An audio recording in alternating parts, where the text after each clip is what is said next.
여의도에서 비상할 날을 꿈꾸는 젊은 정치인들과 정치 현안 짚어보겠습니다. 의사당 1번 출구 오늘도 강성필 민주당 부대변인 황희두 노무현재단 이사 두 분 함께하겠습니다. 안녕하십니까? 안녕하세요. 안녕하세요. 네, 자 대선 열렸습니다. 먼저 국민의힘부터 하나하나 좀 얘기 나눠보죠. 국민의힘이 뭐 20용, 뭐 30용까지 좀 많았고 18용 얘기하다가 지금은 10명 정도로 좀 압축되는 분위기입니다.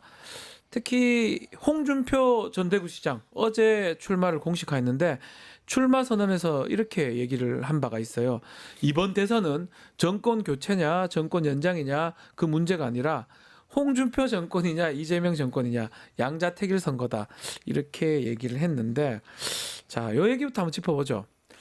이렇게 얘기하는 게 그 유리한 겁니까?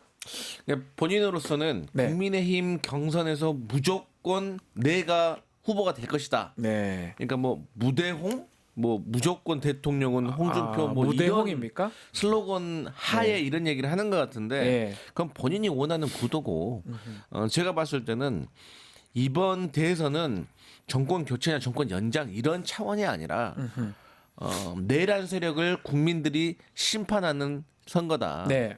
그러니까 민주당 후보들은 민생, 경제, 안보에 대해서 누가 더 앞으로 비전을 제시할 수 있는가에 대한 능력의 문제이지만 사실 전체적인 선거의 판도는 내란 세력과 내란을 종식하려는 세력 이 구도인 거지 무슨 홍준표 정권 그건 본인 얘기입니다. 그러니까 네. 본인 당원들한테 얘기하면 되는 겁니다. 그러니까 이재명 얘기를 저렇게 하는 게 저게 유리한 겁니까? 그러니까 결국은 이재명 대세론을 인정하는 거 아닙니까? 이런 생각이 들거든요. 그렇죠. 이거를 뭐 이따가도 말씀드리겠지만 그 프레임에 자기들이 들어간 거고. 그러니까요. 특히 홍준표 씨 입장에서는 저렇게 얘기할 수밖에 없을 겁니다. 그러니까 계속 저렇게 목소리를 높이는 이유가 뭐 여러 개가 있겠지만 특히 지금 명태균 씨가 나와가지고 네. 굉장히 센 발언들을 하고 있지 않습니까? 그렇죠. 그래서 실제로 홍준표 씨의 거짓말도 계속 드러났고 왜냐면은 그 21대 총선 때 최소 7차례 공표 비공표 여론조사에 미래연 쪽에 의뢰를 했고 그리고 홍준표 씨의 측근이 네. 그 또 돈을 줬다는 것까지 지금 드러나지 않았습니까? 그리고 아들은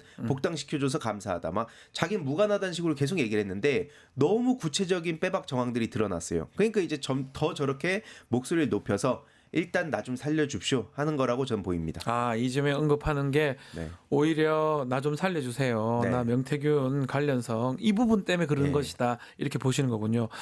이야, 결국 당내 경선을 치러야 되는데 당내 경선에서 실제로 조금 정상적인 상황이라면 다른 경선 주자들 얘기를 할 건데 네. 아예 그냥 이재명 전 대표 얘기만 하는 게 글쎄요. 이게 맞는지 모르겠는데 자, 유승민 전 의원 불출마했고요. 오세훈 시장이죠. 불출마했고요. 근데 유승민 전 의원 같은 경우는 불출마 아닙니다. 무소속 가능성도 얘기했던 것 같아요. 앞으로 어떻게 되는 겁니까?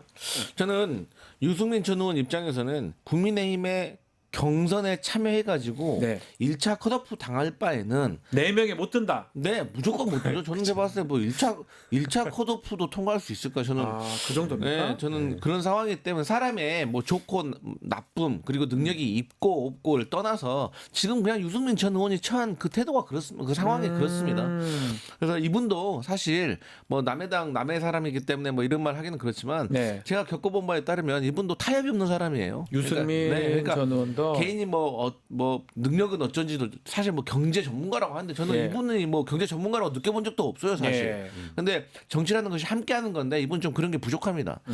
그래서 이제 결국에는 1차 컷오프 당할 바에야 차라리 무소속 나와서 밖에서 뛰는 것이 나중에 개혁신당 이준석하고 단일화를 한다든가. 아하. 그리고 아니면 지금 한덕수 밖에서 무소속 출마한다는 거 아니에요. 그러니까요. 그럼 같이 살짝 끼어가지고 한덕수, 유승민, 국민의힘 후보까지 해서 3자 단일화 뭐 요 정도의 퍼포먼스가 생긴다면 오히려 유승민으로서는 그게 남는 장사지 국민의힘 경선 참여하면 바로 컷오프입니다. 망신입니다. 그래도 이제 오세훈하고 유승민 전 의원 두 사람 그 지지하는 표심이 있을 거 아닙니까? 이 네. 표심들은 어디로 움직일까요? 정확하게 이제 예측하기는 어렵죠. 왜냐하면 예. 변수가 또 그 사이에 많아서. 많으니까. 다만 이제 지금은 이제 오세훈 씨 관련해서 얘기 나오는 거 보면 오세훈 시장은 네. 뭐 한덕수 씨 쪽으로 의원들이 다 몰려가니까 그래가지고 지금 저렇게 또 빠진 거 아니냐. 그렇죠. 뭐 그리고 사실 토어제 때 이미 망하지 않았습니까? 그거 말고도 이제 명태균 또 얽혀 있고, 그러니까 여러모로 보더라도 답이 없는 상황인데. 그 이렇게 견적을 내보니까 그 답도 없어 보이고 네. 그래서 저렇게 발 뺀 것 같고. 아 그래서 불출마. 그러니까 출마 선언한다고 하던 날 불출마해 버렸어요. 네.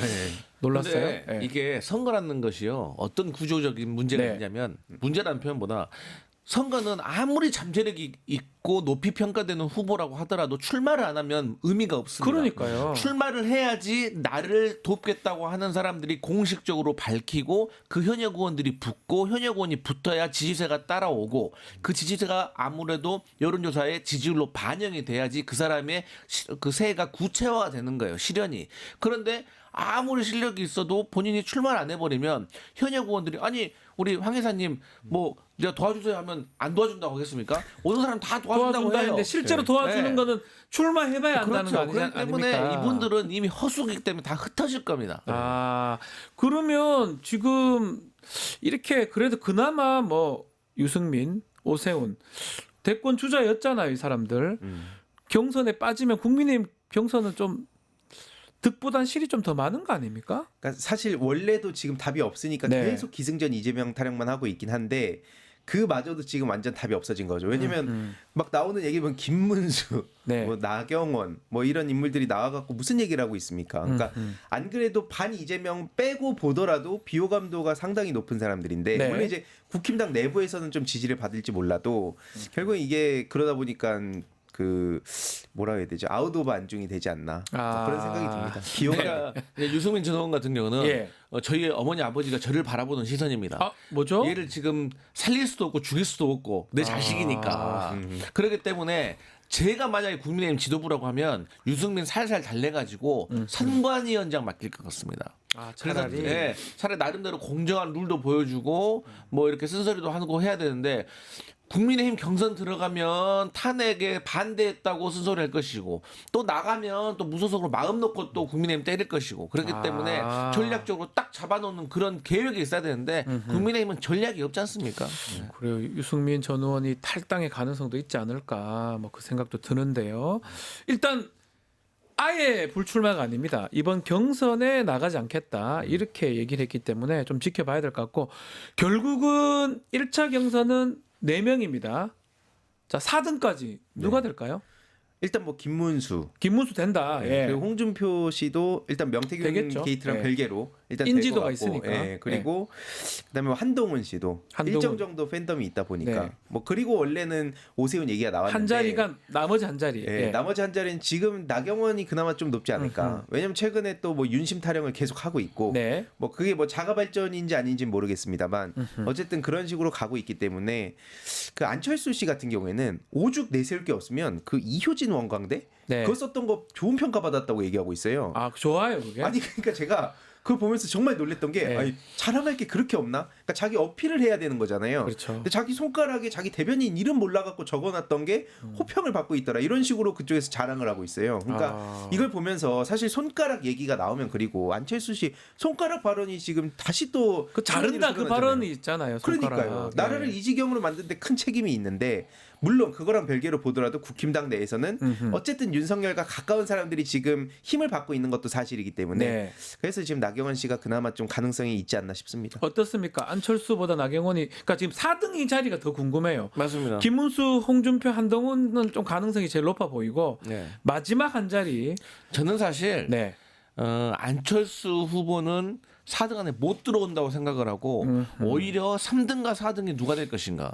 아 의외로 오히려 지금 김문수 후보가 세력도 없고 지금 예. 현역 한 명도 없다는 거 아닙니까? 아. 그리고 일정도 지금 못 잡고 있다는 말이 있어요. 그래가지고 나경원에게 얹혀가지고 지금 중앙대 가가지고 그 햄버거 해동했다는 것이 둘이 같이 했죠. 예. 그것이 지금 김문수 후보가 막상 캠프 차려 보니까 아. 제가 아까 말했잖아요. 캠프 차려봐야 안다고. 아하. 그러니까 현역 의원 없고 전 의원들이 지금 넘쳐난다고 하잖아요. 네. 그리고 김문수 후보 최근에 인터뷰했는데 거의 뭐 옛날 용어를 쓴다는 거예요. 그렇기 때문에 사람들이 새로운 김문수를 발견한 겁니다. 예. 그래서 3등과 4등이 누가 될 것인가. 아. 저는 안철수는 이미 날아갔다. 아. 네, 아. 그래서 저는 개인적으로 1등 한동훈, 2등 홍준표, 3등이 김문수가 될 것이냐 나경원이 될 것이냐. 아하. 저는 그렇게 평가합니다. 한동훈 후보가 되는 겁니까? 한동훈 후보가 되는 것이 네. 그나마 상식적이죠. 왜? 나머지 사람들 탄핵에 반대했잖아요. 아하. 그러니까 한동훈도 잘한 거 없습니다. 그냥 상식이 있는 것뿐이에요. 나중에도 흔들렸어요. 한 것도 없어요. 네. 저는 한동훈 국민의 후보 되면 딱 하나 물어보고 싶어요. 뭘 물어보죠? 김포시 서울 편이 언제 되냐? 아이 그거는 야 벌써 했었어야 돼요. 네. 그래요. 한동훈이 1등 될 것이다. 우리 황희두 이사님은 어떻게 보십니까? 1등이요. 예. 아 그냥 물어봐요. 이게 선거 시즌이면 이거 항상 네. 물어보잖아요. 그렇죠. 저는 그러면은 좀 재미를 위해서 네. 나경원으로 그럼 가겠습니다. 나경원요, 네. 나경원. 그래 보면 그 4명이 된다고 하더라도 확신이 들지는 않거든요. 그러다 보니까 한덕수 얘기가 계속 나오는 것 같아요. 네. 한덕수가 지금 권한대행이 출마하냐 안 하냐 이 부분이 마지막 어쩐 쟁점이 되는데 일단은 애매하게 말을 합니다. 한덕수 대행 자체가 안 합니다. 뭔 소리입니까? 이러면 그만인데 메시지가 좀 이상해요. 국무위원들과 함께 제게 부여된 마지막 소명을 다하겠다. 이렇게 얘기했거든요. 무슨 뜻입니까? 그냥 하는 말입니다. 아, 그냥 하는 예, 말이에요? 우리가 별 그냥 그렇게 깊게 해석할 필요 없습니다. 왜냐하면 거짓말을 밥 먹듯이 할 수 있습니다. 예. 그러니까 우리가 다른 거 이렇게 볼 필요 없이 얼마 전에 김문수 후보 사례 보면 됩니다. 네. 장관 할 때 남들 다 서서 죄송하다고 뭐 그 인사하니까 네. 혼자 내란 앉아 있었잖아요. 때. 예. 왜 네. 나는 그냥 국무회의 안 갔게? 이 사람은 아주 단순한 사람이에요. 뭐 미안하고 안 미안하고의 그런 관점이 아니라 그냥 나는 그 자리에 안 갔으니까 그냥 그래서 앉아 있었을 거예요. 그런데 어쨌든 이런 분이 지지율이 올라가니까 막 물어보잖아요. 출마합니까 합니까? 그러니까 조기 대선 없다라고 말을 했잖아요. 근데 네. 어땠어요? 조기 대선 열리니까 바로 출마하잖아요. 그러니까 한덕수도 딱 그런 거라고 해석하면 되고 아니 우리가 지금 헌법재판관부터 해서 여야 합의 말도 안 되는 소리 많이 들었잖아요. 그렇기 때문에 이분의 말을 믿을 필요가 없다. 지금 당장 그럼 불출마 선언하든지 그러니까요. 언론사 전화해가지고 여론조사 빼라. 근데 그 말 하고 나서도 나중에 국민이 불러서 나왔다고 할 겁니다. 아니 심판 아닙니까? 그쵸. 권한대행이 이번 대선을 꾸려야 되고 운영해야 될 어쩌면 심판이 갑자기 심판복을 벗고 유니폼을 입고 경기장 들어오는 거잖아요. 네. 이게 조금 납득하기 어렵거든요. 그러니까 이게 요즘 국힘 내부에서 유행이라는 난갑병이 하나 있는 예, 것 같고, 난갑병. 그리고 두 번째는 내란 공범으로, 그러니까 사실상 내란 대행 역할을 했잖아요. 그러니까요. 그러니까 자기가 살기 위해서 또 어쨌든 저렇게 최후의 발악을 하고 있는 게 아닌가. 근데 앞에 뭐 우리 부대변인님 말씀 주셨듯이 지금 아무리 저렇게 지지율이 뭐 어쩌네 저쩌네 거품이 껴 있어도 실제로 막상 나와 보면 보여줄 수 있는 게 없습니다. 그러니까 오죽하면 지난 그 박근혜 탄핵 때 반기문만도 못하다. 지금 네. 그런 식으로 얘기도 나오고 있고. 특히 그 윤 어게인을 외치는 분들 있잖아요. 그 이 끝까지 윤석열 다시 재출마를 해야 네. 된다. 그 지지자들은 한덕수를 또 인정을 잘 안 하더라고요. 아. 그러니까 지금 물론 이제 그 안에서도 진흙탕 싸움을 하고 있습니다. 예. 왜냐면은 윤 어게인을 외치는 사람들이에요. 예. 그들은 이제 한동훈이 지금 한덕수를 견제하기 때문에 한덕수를 밀어야 된다는 쪽이 하나 있고요. 아니다. 한덕수는 부정선거가 없다고 얘기를 했었다. 그러면서 지살길만 생각하고 윤석열을 버린 사람이다. 안 된다. 이런 식으로 또 자기들끼리 싸우고 있습니다. 그래서 이런 변수들이 사실 뭐 너무 많아가지고 그럼 그 윤 어게인이 어쨌든 지금 유튜버들하고 연결돼 있고 그러니까요. 커뮤니티에서도 되게 큰 영향을 주고 있기 때문에 예. 그게 앞으로의 이 다른 국힘당 정치인들의 메시지와도 연결이 될 수밖에 없다 생각합니다. 그 아가인으로 돼 있긴 하더라고. 제가 아, 맞아요. 깜짝 놀랐어요. 그 아가인. 제가 영어를 좀 잘 못하는데. 그래서 아기양이라고 하죠. 아기양으로 돼 있는데. 윤아기양. 윤아기야 곧 우리 영상이 화면에 있는지 모르겠는데 네. 어게인이 아니고 이제 아기안으로 적혀 있는데 네. 그래서 그 아기안 세력들이 뭐 누굴 또 지지할까요? 그러니까 저는요 네. 윤석열의 보이지 않는 손이 네. 지금 보이게 국민의힘 경선을 쪼물락쪼물락 하고 있다. 아, 아기안 세력들. 네. 그러니까 아주 쉽게 말하면 이겁니다. 윤석열은 한동훈 잘 되는 걸 나는 못 본다. 네. 이재명보다 한동훈이 더 싫다. 그래서 한동훈이 대통령 되는 건 당연히 안 되겠지만 국민의힘 후보 되는 꼴도 나는 못 본다. 네. 그렇기 때문에 1차 저지선으로 홍준표 나가, 김문수 나가, 나경원 너도 나가 일단 한 겁니다. 아, 그래가지고 만약에 한동훈이 1차 저지선 뚫고 국민의힘 경선에서 승리를 한다. 그러면 안 되겠다. 2차 저지선 한독수인 겁니다. 한덕수고 결국은 보면 한동훈은 그나마 탄핵 찬성 세력이라면 나머지 3명은 탄핵 반대 세력에 가깝네요. 네. 그래서 그런 구도가 형성되고 혹시나 그걸 뚫고 나오면 네. 한덕수를 다시 무소속에서 편입시키는 네. 그 방식을 택할 것이다. 맞습니다. 그래 보세요. 네, 저도 비슷하게 보고 있고 특히 그러니까 이제 저들은 기승전 이재명 타령을 할 게 아니라 네. 한동훈 전 대표 잘 신경 쓰길 바랍니다. 아. 왜냐면 이게 윤석열과 특히 김건희 씨가 가만히 있지 않을 거거든요. 그러니까 계속 반 이재명만 외치다 보면 네. 어떤 일이 벌어질지 모르거든요. 그러니까 한동훈 씨를 어떻게 상대할 것인가를 좀 차라리 연구하는 게 그게 차라리 그 윤아기향을 외치는 분들한테도 네. 도움이 되지 않을까. 근데 또 그 나경원 후보가 네. 어젠가 그런 말 했잖아요. 한동훈은 꺾어야겠다. 뭐 이런 얘기 했잖아요. 예, 둘이가 네. 좀 구원이 좀 있죠. 이번에서 국민의힘 경선 TV 토론 상당히 기대됩니다. 네. 서로 물고 뜯고 싶고 예. 물고 뜯고 싶고 3단 콤보 날린다. 아. 그래서 인상 찌그러진다. 네. 그래서 집안 싸움 국민들 제일 싫어한다. 그래서 국민의힘 경선 상처만 남을 것이다. 그렇게 봅니다. 아, 이게 털은 말씀 주시니까 생각나는 게 기본적으로 상성이라는 게 있거든요. 그러니까 나경원 씨가 유독 이제 한동훈 이준석과한테 약해요. 맞아요. 살살살 맞아요. 긁으면 그 막 자꾸 울려그러거든요. 대표 선거할 때마다 네. 사실 많이 당했어요. 맞아요. 사실은. 그래서 이번에는 울지 않는 연습을 좀 해라. 아 네, 팁을 울면 안 드립니다. 된다. 네, 맨날 울더라고요. 목소리 울먹거리잖아요. 울먹거려서 화가 나가지고. 그걸 좀 잘 참는 연습을 잘 하고 참아라. 나와라. 네. 자 마지막으로 한덕수는 나올 거다 이렇게 보는 건가요 두 분은? 예, 5만 프로. 아 100%도 부족합니다. 5만 프로. 무조건 나오는 거예요? 네, 무조건 나옵니다. 이미 지금 다 신발끈 동여매고 지금 막 혼자 대통령 꿈꾸고 있을 겁니다. 난감. 꿈도 꿔요? 예. 아, 이야 이 반기문 옛날에 사무총장 지하철 한두 번 타다 끝났는데 와, 그 가능성 있다고 보십니까? 저도 나올 거라고 생각합니다. 왜냐하면 이미 내란 대행으로 돼 있기 때문에 예. 본인들 입장에서 최후의 발악을 하는 거죠. 어허. 아, 그러다 보니까 뜬금없이 이완규를 지명하지 않나. 네. 그거랑 다 맥이 닿아 있네요. 아 그러니까 국민의힘 보수 지지자들에게 시그널을 보낸 거예요. 지금 한덕수의 하나의 고민은 딱 하나입니다. 뭐죠? 내가 그 국민의힘 경선에서 이기고 온 사람하고 경선에서 이길 수 있을까? 아. 그리고 나서 그 후에 또 민주당 후보 이길 수 있을까? 이 사람 머릿속에는 지금 그것만 생각하고 이미 출마는 상수다. 알겠습니다. 국민의힘도 좀 그런 것들을 관전 포인트로 자꾸 지켜보면 좋을 것 같아요.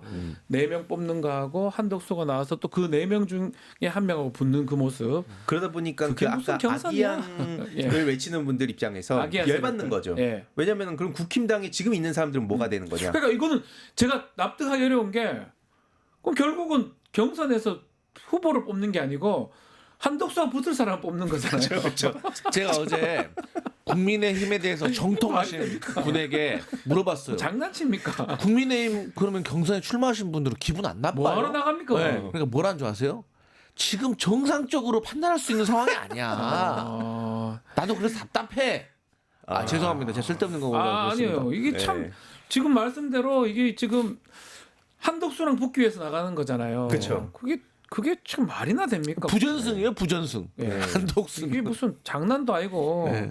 그렇다고 한덕수가 뭐 대단한 경쟁력이 있는 것도 아니고 네. 내란의 어떤 주축인 상황이었던 사람이고 네. 거기에다가 총리를 잘했어요. 신문만 보고 뭐 그랬던 것 같은데 그렇죠. 납득이 저는 이런 상황 자체가 납득이 안 돼요. 이게 너무 그쵸. 그렇게 사람이 없나? 네. 지금 경기 침체의 모든 책임을 져야 될 사람인데 제 말이요. 그리고 내란 대행이라 불리는 사람인데 네. 그러니까 그런 사람을 두고 이제 국힘 측에서 포장을 해야 되니까 하는 얘기를 보니까 뭐 중도 보수 뭐 빅텐트 얘기를 막 지금 하고 있더라고요. 네. 도대체 한덕수를 어떻게 해? 이 생각이 전 드는 겁니다. 납득하기 좀 어렵습니다. 한덕수 권한대행이 나올 수 있을지 출마 불씨가 있는지 끝까지 좀 지켜보길 하고요. 민주당 쪽으로 좀 넘어가 보겠습니다. 민주당은 결국 경선 룰 때문에 김두관 전 의원 불참 뜻을 밝혔는데요. 뭐 경선 거부한다라고 하면서 얘기를 했습니다. 뭐 김대중 노무현 정신 얘기도 하고요. 어떻게 보셨습니까, 항의도 이사님? 저는 일단 다른 네. 걸 다 떠나서 네. 뭐 물론 이제 110만 권리당원이 이렇게 있는데 과거와는 좀 다르게 갔으면 좋겠다. 네. 왜냐면 이 권리당원들 입장에서 충분히 의사표현을 할 수 있는데 자꾸 그거에 대해서 무시를 당한다는 느낌 받는 거거든요. 근데 일단 그런 거 다 떠나서 뭐 역선택 방지 조항 어떻게 할 것인가 네. 대안이 없고 이런 문제도 있지만 제가 제일 좀 화가 났던 건 김대중 노무현 정신을 이럴 때만 쓰지 말라는 겁니다. 제가 이거 6년째 얘기하는 건데 예. 제가 이제 DC, 일베 등등 각종 커뮤니티에서 지난 10수년 동안 김대중 노무현 전 대통령을 비하하고 사자 명예훼손 해온 문제에 대해서 민주당 내 유력 정치인들한테도 거의 다 말씀을 드렸었어요. 네. 6년 동안. 근데 이 문제에 대해서 진지하게 생각한 분들이 극히 일부였습니다. 아하. 근데 꼭 항상 이렇게 선거철만 되면 야. 김대중 노무현 정신을 외치는 그러네요. 거예요. 예. 도대체 이분들이 외치는 노무현 정신이 뭐냐? 왜냐하면 김대중 노무현 전 대통령을 그렇게 비하를 하니까 네. 이제 청소년들 사이에서 그 조롱하는 게 놀이문화가 됐거든요. 그러니까 당연히 그 정신을 이어가겠다는 정치인들, 네. 지지자들까지 싸잡혀서 조롱당합니다. 그런 문제는 전혀 관심도 안 가지면서 계속 이렇게 노무현 정신, 김대중 정신을 이럴 때만 외치니까 그럼 묻고 싶은 거예요. 도대체 그럼 이 정신이 뭐냐? 그냥 민주당을 욕할 때 막 추상적이고 뜬구름 잡는 얘기할 때 김대중 노무현 정신 갖다 쓰는 거냐? 라고 저는 묻고 싶은 겁니다. 그래요. 근데 뭐 필요할 때마다 이렇게 쓰시는 것 같은데 그래서 김두한 전 의원이 불출마 선언한 것 같진 않아요. 유승민 의원하고 비슷하게 가는 겁니까? 저는 이제 뭐 무소속? 김두관 후보께서 예. 저는 무소속까지 나가지는 않을 거라고 생각을 합니다. 이제 왜냐하면 본인들도 주변에 상의하시는 분이 있고, 네. 근데 이제 제가 이제 부대변인이다 보니까 제 발언이 혹여나 뭐 특정 후보에게 이득이 될 수 있는 오해를 받을 수가 있기 때문에 네. 제가 원론적인 얘기를 하고 실무적인 얘기를 해드릴게요. 네. 어제 제가 이제 그 실무를 오래 하셨던 분들을 만났는데 이런 얘기들을 하시더라고요. 만약에 국민 경선을 하게 되면 네. 이게 당원이 투표를 하지 않습니까? 당원은 다 정해져 있지 않습니까? 네. 신원이 확인되어 있고 그런데 나머지 국민 선거인단을 모집하는 과정에서 네. 두 가지 방식이 있습니다. 온라인으로 나 투표할래라고 받는 게 있고 네. 오프라인으로 받는 것도 있습니다. 그렇죠. 왜냐하면 예. 또 노령층이 있기 때문에 그러면 이런 과정에서 종이로 받게 되는 거 아니겠습니까? 네. 그러면 이런 것들이 조직 동원이 필수가 됩니다. 아. 그러면 선거가 조금 부정적으로 과열될 수가 있습니다. 아하. 근데 사실 그보다 더 문제는 건 뭐냐면 실무적으로 이게 우리가 권리당원이 120만 명이 다 되면은 선거인단도 최소한 120만, 뭐 200만을 받아야 되는 거거든요. 그렇게 되면 그 과정 속에서 실무적으로 착오가 생긴답니다.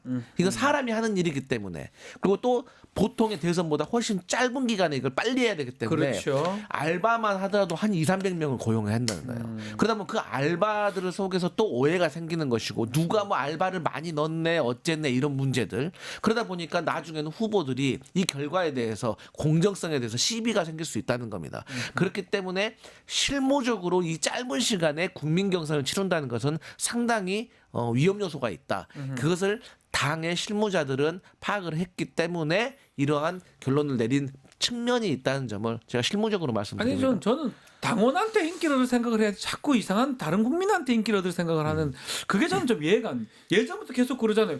당원한테 잘 보이고 민주당이지 뭐 국민의힘 당도 아니고 전부 진보당 다른 당이 아니지 않습니까? 네. 그러니까 제가 봤을 너무 때 당연한 걸 왜 자꾸 엉뚱한테 정답을 찾으려 그래요? 그러니까 완전 공감하는 게 네. 예를 들어서 뭐 네. 그럴 일은 없지만 만약에 진짜 뭐 민주당원이 한 3천만 명이 된다고 칠게요. 아 그러면 근데 그래도 요거는 안 된다. 중도 뭐 국민을 봐야 된다. 이런 식으로 또 자꾸 저렇게 얘기를 할 겁니다. 그러니까 이게 구시대적인 정치 방식에서 좀 못 벗어났다고 생각을 하는 거예요. 그러니까요. 이게 뭐 개개인의 호불호에 대한 얘기를 하는 게 아닙니다. 지금 시대가 변했으면 거기에 맞게 우리의 정치 문화도 바뀌어야 되는 거고 당연히 제도도 바뀌어야 되는 건데 여전히 과거에 했던 방식 한 20만 권리당원 시절에 했던 얘기를 똑같이 갖고 오고 있으니까 당원들 입장에서는 무시당한다는 생각이 당연히 들 수밖에 없는 거죠.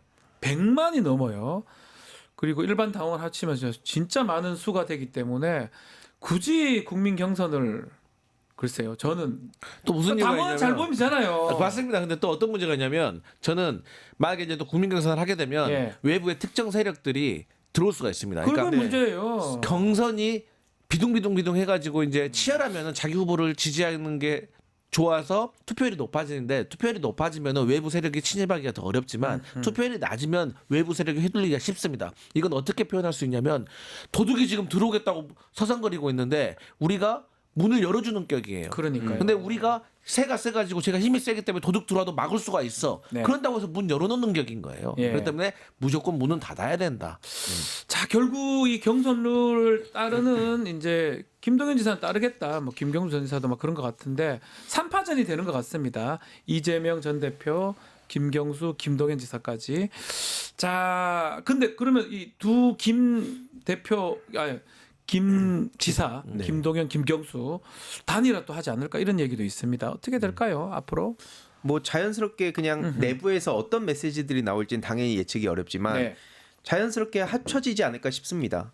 여기서 막 각자는 좀 어려우니까. 예, 이게 현실적으로 얘기를 네. 말씀을 드리는 거고 특히 지금은 다른 것보다 제일 우려가 되는 게 뭐냐면 윤석열 파면만 됐다 뿐이지 지금도 온갖 특혜 받고 있지 않습니까? 그러니까요. 그리고 내란 공범들이 지금 죄다 뭐 자기 대선 나온다 그러고 심지어 곳곳에 알박기 인사까지 박아놓고 있어요. 네. 그러니까 이 문제들 때문에 여전히 밤잠을 설치는 국민들이 너무나 많다는 겁니다. 맞습니다. 그래서 예. 안에서 뭐 또 저들이 반이재명 얘기한다고 뭐 비호감 얘기하고 뭐 그다음에 중도 얘기하고 이러면서 국민들 속 썩이면 안 된다. 지금은 그럴 여유조차 없습니다. 네, 김용수 전 지사는 문재인 전 대통령도 만났는데 글쎄요 이것도 친문 표심 관련된 어떤 계산 좀 깔려 있는 거 아닙니까? 네, 뭐 사실 뭐 문재인 전 대통령을 네. 만나는 건 당연한 전 절차라고 생각을 합니다. 왜냐하면 우리 뭐 큰일 앞두고 나서는 뭐 스승님 찾아간다거나 네. 뭐 그런 일을 하는 거 아니겠습니까? 그렇기 때문에 이것은 자연스러운 일이고 저는 이제 보니까 공교롭게도 세 분의 후보가 세 분의 지사 삼지사더라고요. 삼지사. 아 네. 그러고 보니 다 그러네요. 네, 그렇기 때문에 지사들이네. 이 광역 단체장은요 예. 작은 행정부를 운영해본 경험이 있는 겁니다. 그러니까 사회, 정책, 문화 모든 분야에 있어서 고민을 해보고 정책을 수립하고 예산을 짜고 의회와 협력을 해봤던 분들이기 때문에 저는 이 본인들의 어떤 경험을 바탕으로 어떻게 AI와 반도체 첨단 과학 기술 이 시대를 맞이할 것인가. 그래서 여기 어떻게 양질의 일자리를 만들어서 잘사니즘이라든가 아니면 뭐 민생 경제 회복시킬 네. 것인가 이런 거에 대해서 좀 건전하게 토론하는 그래서 청구를 앞으로 해야지 옆으로 어떤 겨누는 그건 안 했으면 좋겠다. 정책적인 얘기를 좀 하자 이 말씀인 것 같은데 막 그럼에도 불구하고 이재명 전 대표 대세론이 좀 크다 보니까 민주당 경선 흥행하기 쉽지 않다 또 이런 얘기도 있습니다. 그러니까 흥행이 물론 중요한데 네. 제가 이제 뭐 최근에 쭉 보면은 흥행을 위한 흥행 막 그러다 보니까 막 무리수를 두는 경우도 있는 것 같아요. 네. 그럼 이게 뭐 이제 정치 공학적으로는 그런 여러 가지 얘기들 뭐 계획들이 있을 수 있으나 현실은 이제 권리 당원들이 요즘 그 정보를 유통하는 네. 그런 소비하는 게 지금 굉장히 많아졌거든요. 그래서 어지간한 거에 대해서는 이제 오히려 흥행을 하려고 시키려고 하다가 역효과를 불러오는 경우가 많다. 그래서 지금은 핵심은 뭐냐? 앞서 말씀드렸듯이 내란 세력들 어떻게 청산할 거냐? 내란 세력 네, 그리고 지금 뭐 그 관세 전쟁부터 시작해가지고 우리 대한민국의 여파도 엄청 크다고 하는데 맞아요. 이거 어떻게 막아갈 것이냐? 앞에 뭐 말씀 주신 AI 등 미래, 뭐 경제 회복 어떻게 할 거냐? 요걸로 초점을 맞춰서 다양한 얘기가 나왔으면 좋겠습니다. 그러니까요. 그러니까 저는 이재명 대표님에 반대할 수 있다고 봐요. 뭐 정책이나 생각이 다를 수도 있다 봅니다. 그에 대한 자유와 다양성은 존중하되 너무 엇나가진 않았으면 좋겠다는 거죠. 자 앞으로 민주당 경선 좀 관전 포인트 우리 부대변인님 또 민주당 계시니까요. 네. 득표율 이런 것도 또 관전 포인트 될까요? 그럼요. 그 왜냐하면 이재명 전 대표가 77.7이었나요? 네. 80 몇 점 또 받은 적도 네, 지난 85% 네. 것도 있고. 네. 그럼 이번에는 더 나오면 또 어떻게 좀 이상하긴 한데. 아니요, 뭐 이제 저는 그렇습니다. 네. 자꾸 저는 국민의힘 세력들이 이재명 대표를 후보를 향해서 일극 체제라고 얘기하는데 저는 그때마다 일극 체제는 너희들이 부러워서 하는 얘기고 압도적인 지진 거다. 아니 뭐 이재명 대표가 무슨 총 들고 가서 막 나 지지해 그런 적이 있냐? 네. 다 자연스럽게 만들어온 보이지 않게 능력을 발휘해서 여기에 대해서 지지를 얻어낸 거 아니냐? 그리고 자연스럽게 이재명이 가장 윤석열 정부와 대항해서 잘 싸울 사람. 그게 가장 큰 거 네. 아니에요? 민주당원들이 보기에는. 아, 쟤네들도 그러잖아요. 가장 이재명과 잘 싸울 사람이라고 말하는 거 아닙니까? 예, 그러니까 예. 당연히 우리도 윤석열과 가장 잘 싸울 사람이 누구인가? 그거에 대한 선택인 거거든요. 그렇기 때문에 저는 뭐 다른 후보들도 모두 다 저는 그 선전을 할 것이다. 저는 그렇게 봅니다. 우리 항일 유사님 관전 포인트 짧게 한번 짚어주시죠. 뭐 앞서 말씀드렸듯이 결국 이제 헌정 수호 세력들 어떻게 그러니까요. 결집시킬 것인가 그걸 중심으로 뭐 많은 메시지가 나오지 않을까 싶습니다. 그러니까 막 경선 흥행 막 이런 얘기도 하긴 하지만 실제로는 짧아요. 네. 매우 저는- 짧아요. 맞아요. 저 딱 하나 후보들이 예. 이번 대선 경선을 통해서 딱 하나씩만 남겨라. 네. 조직이든 이미지든 그러니까요. 뭐 하나만 딱 남겨라. 그것만 해도 성공한 거다. 정상적인 대선이면 1년 전부터 대선이 가동됩니다. 기억나시겠지만 지금만 정상적인 대선이었다면 지금은 완전 마지막 스파트 그렇죠. 100m 남은 상황인데 네. 사실 지금 시작하는 거 아닙니까? 맞습니다. 무슨 흥행이고 뭐가 필요합니까? 맞습니다. 오히려 아주 중요한 내란 세력 종식시킨다. 그리고 오히려 정책 얘기 지금 외국 미국 문제 네. 뭐 관세 문제 크지 않습니까? 네.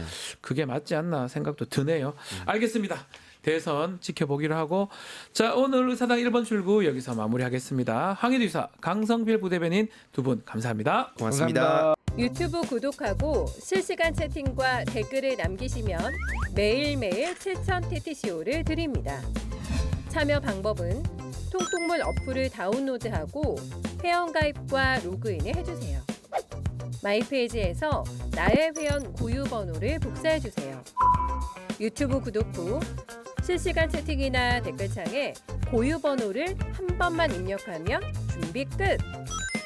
지금 유튜브 채팅과 댓글 쓰기 참여하고 7,000TTCO 받아가세요.